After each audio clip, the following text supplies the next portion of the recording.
जी, अस्सलाम वालेकुम। आज की इस वीडियो में हम बात करेंगे कि मई का महीना स्टार्ट हो गया है और मई के अंदर मेरे वो तमाम किसान हजरात जो कि तिल काश करना चाहते हैं, कौन सी ऐसी वैरायटीज़ हैं जिनका इंतखाब करें या काश करें।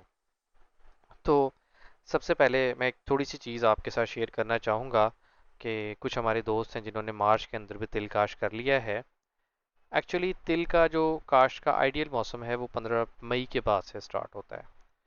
और ये भी कुछ सर्टेन वैरायटीज़ हैं जिनकी मैं बात कर रहा हूँ, तमाम वैरायटीज़ नहीं, क्योंकि ये गर्म मौसम की फसल है और उसी के अंदर ये ज़्यादा अच्छा परफॉर्म करती है। हम ऐसी बात नहीं कि हम काश्त नहीं कर सकते या हम फसल नहीं ले सकते, ले सकते हैं, लेकिन उसकी यील्ड मैनेजमेंट, उसके अंदर रिस्क फैक्टर, ये सारी चीज़ें बढ़ जाती हैं। तो इस वक्त जो है ना, हम बात करेंगे कि मई की आज 2 तारीख है और हम इस मई के महीने में कौन सी वैरायटीज़ जो है ना वो काश्त करें। तो उसमें सबसे पहले हम बात करेंगे TS3 की। TS3 जो है ये 15 अप्रैल से लेकर 15 मई अर्ली वैरायटी है। 15 मई तक हम इसको काश कर सकते हैं। 100 दिन के दौरानिए की फसल है। ठीक है, जल्दी पक के तैयार हो जाती है। तो मेरे वो तमाम दोस्त हजरात जिनके पास ज़मीनें खाली पड़ी हैं और जल्दी से फसल काश करना चाहते हैं क्योंकि ठेके बहुत ज़्यादा बढ़ गए हैं, तो वो TS3 जो है ना अभी रिसेंटली काश कर सकते हैं। अच्छा, इसके बाद जो है ना TH6, ठीक है, जिसको हमारे यहाँ उर्फ आम में तिली कहा जाता है। ठीक है, इसको भी आप 1 मई से लेकर 15 जून जो है ना उसको काश कर सकते हैं। लेकिन बारिशों के बाद बहुत सारे एरियाज़ ऐसे हैं जहाँ टेम्परेचर कम है इस वक्त, तो मैं इनको सजेस्ट करूँगा कि अभी एक हफ़्ता वो मज़ीद सब्र करें और जो है तिल काश ना करें। अच्छा, इसके बाद जो है तीसरी हमारी वैरायटी है वो है अनमोल तिल। अनमोल तिल को भी जो है ना मैं आपको सजेस्ट करूंगा कि आप 15 मई को काश करें। लेकिन इसको आप 1 मई से लेकर 15 जून के दरमियान काश कर सकते हैं।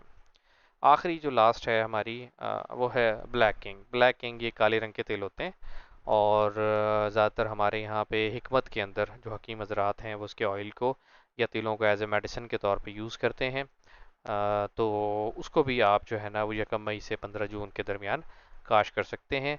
लेकिन हमारे यहाँ जब मार्केट में आप अगर कॉमनली इसको सेल करने जाएंगे तो व्यापारी हजरात के यहाँ इसकी डिमांड नहीं है और चाइना जो इंपोर्ट कर रहा है वो भी सफ़ेद तिलों को इंपोर्ट कर रहा है।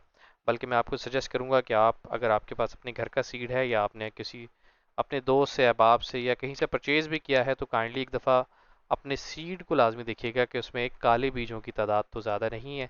अगर है तो थोड़ी सी मेहनत है, उसको आप जो है ना वहाँ से उनके अंदर रिमूव करें। आप जब सेल करने जाएंगे मार्केट के अंदर तो आपको आपकी फसल की कीमत अच्छी मिलेगी। वीडियो देखने का बहुत शुक्रिया। कपल ऑफ डेज़ के अंदर एक कंप्लीट इंटरव्यू जो है ना हमने प्लान किया हुआ है, जिसमें तिल की काश्त से लेकर कटाई तक के तमाम आपके जो क्वेश्चंस हैं उनके आंसर जो है ना वो मौजूद होंगे और मेरे जो किसान भाई हैं उनकी बहुत अच्छे से रहनुमाई हो सकेगी। तो वीडियो देखने का बहुत शुक्रिया। अगर आपके जहन में कोई सवाल हो तो आप आखिर में कर सकते हैं और अगर कोई चीज़ में अगर आप हमारी रहनुमाई करना चाहते हैं तो वो भी कर सकते हैं। थैंक यू, अल्लाह हाफिज़।